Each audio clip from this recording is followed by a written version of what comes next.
Hey guys, just finished watching Luke Cage Season 2, Episode 10, The Main Ingredient. This episode was actually a little bit better. It's getting a little bit better, especially because we had Iron Fist involved in this stuff, and having the two of them together really made a great chemistry and their history together and all that stuff from Defenders. And it was just really a little bit better having these two involved. And it's also because I guess things are ramping up. Things are, we only have 3 episodes left now, so things are really getting moving a lot faster. There's no more, they're not dragging the show on so much. So things are definitely moving forward at a faster pace, and this is where it's getting a little more interesting and stuff. So we start off this episode. Luke ends up hearing of Bushmaster's escape over the news. Then Danny just walks into the barber shop and he takes off his shoes. That was a really cool thing. The camera even panned down to do that. It's really cool seeing that detail there. Mariah gets everything she lost back, her money, the Harlem's Paradise, gets all that stuff back. The lawyer guy, was it Donovan? He ends up getting everything back for her because Piranha, when he did all the signing and stuff, but he clearly was tortured to signing all that, so it makes all the contracts and stuff nullified, so everything has to go back to the way they were. Misty and Ridley end up questioning Bailey about Nadia and her dealings with Bushmaster. That's when they start looking into her and find all kinds of stuff. Luke and Danny go to Mother's Touch and find it's all kind of destroyed and all that stuff, so they're looking for Tilda, and they don't end up not even finding her this episode. Misty and Bailey find the videos of Nadia leaving Harlem's Paradise. I'm surprised that she would just leave, she'd walk like that, and wouldn't she have known about those cameras? I mean, she was investigating, or she would have been investigating Harlem's Paradise when Mariah had it, when Bushmaster had it. So I feel like she would have known about that camera, and I'm surprised that even Bushmaster or Mariah, none of them knew about that camera. That's really right there. Maybe it's well hidden, but they haven't, found a way to block things or anything like that, to put a different exit, I just feel like it's a bit weird that she took that exit that was so easy for them to notice, and she didn't, cover up her gun or badge, or she didn't put a bald cap on or put a hat and glasses on to make it look, not be recognizable. And it seems a bit weird how she did that, and why not come in, she went in the front door, why not go out the front door? I mean, she's not hiding from anyone, is she? I don't know, I feel like she would have known about that camera, since she, probably would have looked at some of the footage and watching Harlem's Paradise for other cases. Luke and Danny walk into Harlem's Paradise to talk to Mariah, and they try to get some information from her, and they pretty much get nothing. That's when they decide Misty ends up finding Nadia about to get on a plane. Surprised that she took her so long to get on a plane and take off. When she left Bushmaster's, it was nighttime, probably a couple of days at least, is what it looks like. By the time Misty and realized who had taken everyone, who had leaked the information to Bushmaster where she was.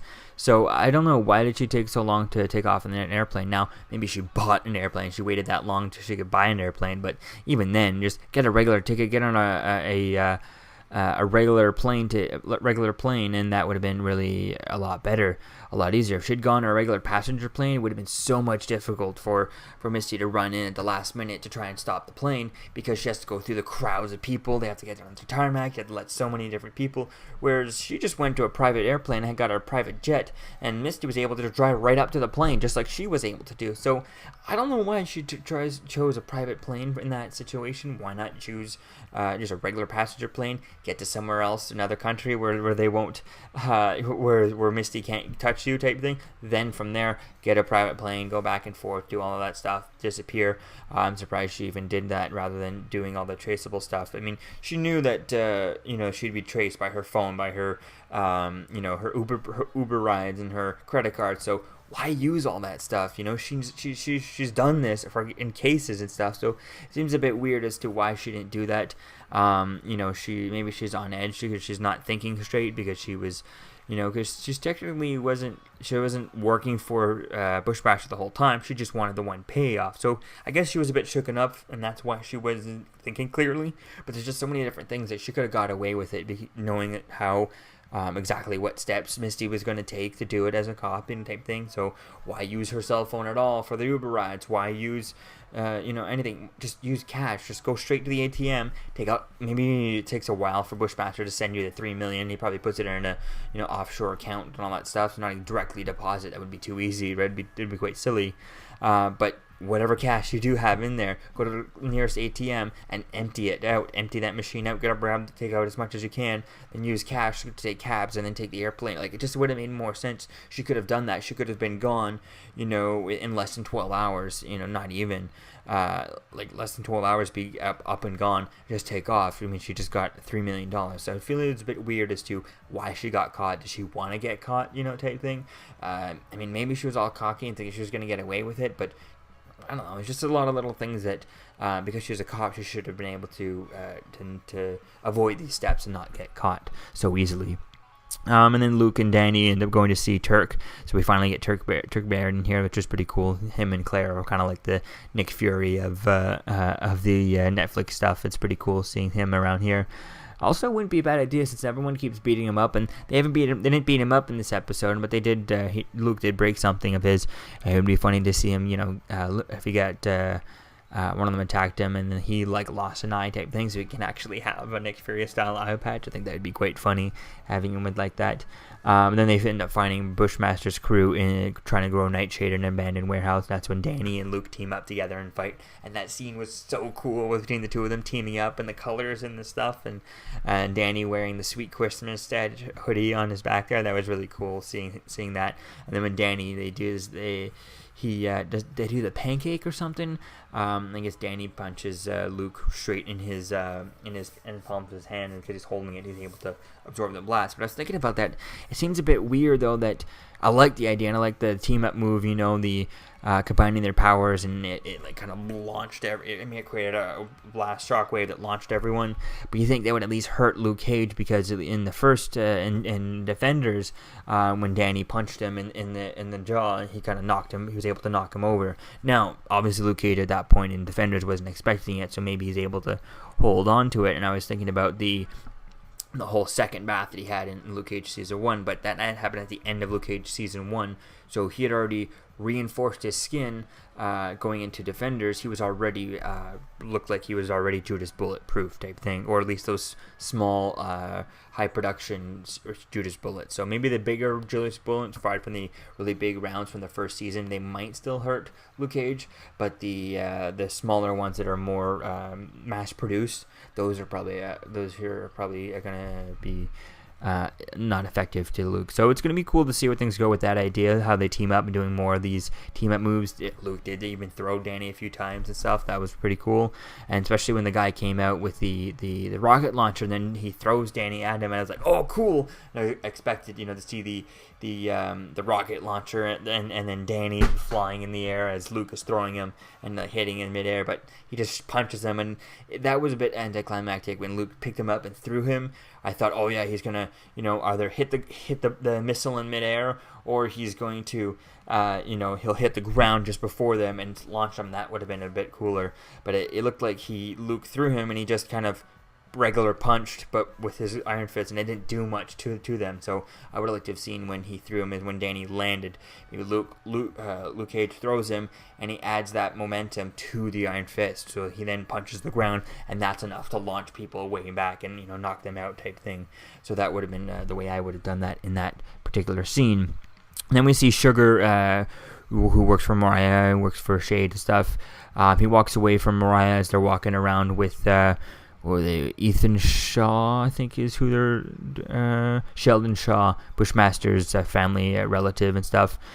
He walks away from Mariah when they're, although she doesn't really notice, but he walks away from them and they're walking him through the streets and stuff. He just doesn't feel comfortable with that anymore. I guess it's something to do with him now being a father or something. I don't know. It just seems out of nowhere for him, because he's had a son throughout this whole thing, and he's been giving information to Luke. But it's just, I don't know. It would have been better to kind of set this thing up rather than just kind of him walking away out of nowhere.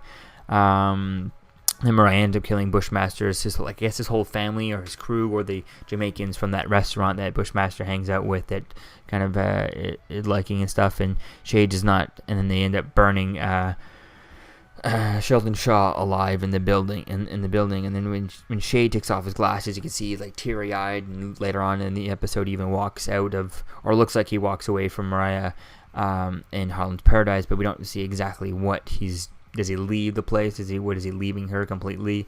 And why is he worried about her? What's going on with that? I can't wait to see where things are going to go with that. It seems a bit out of nowhere, especially after he said he trusted her and gave her gun back earlier on in this episode. But we'll see where things go with that storyline. Hopefully it can end. The season ends with Mariah and Shades kind of splitting up type thing, or I'd love to see them both just die type thing, just to kind of go away, because I'm kind of getting annoyed of them. Really a little bit, so hopefully they can set up, maybe Shades goes off and takes all the money and lives in the Poconos or somewhere and just kind of ends his days. I can see it looks like he's kind of tired of all this stuff, all this life. So, and then we see Danny and Luke kind of at a Chinese restaurant there that I thought it was the same one where they had met. The four of them had all met in Defenders, but it's actually the same place, same people who Luke protected back in season 1 when he was when he was attacked by the rocket launcher by Cottonmouth, and the building crushed on them. The same landlords there, and that's when Danny says that Claire asked him to check up on Luke. So that's an interesting idea there to see where things are going to go with that. And Danny throughout this episode is trying to teach Luke to calm himself, center his chi and all that stuff, and he kind of does that. And I like that idea of that, especially when Danny kind of tries to kick him, tries to punch him, and he's kind of solid, and then Luke tries to punch him, and Danny just dodges everything because he's focused and stuff. So I think that's really going to be cool to see Luke learn that from Danny, maybe learn a couple of moves, couple of this, so that when someone comes up with him with a little bit of powers, who's can somewhat match in him, because even Bushmaster, even at his most powerful, when he fought him on the bridge, he was not as strong as Luke Cage. If they had punched fist to fist, it would have destroyed, Bushmaster's hand, and Luke would have been fine. If they had, it would have.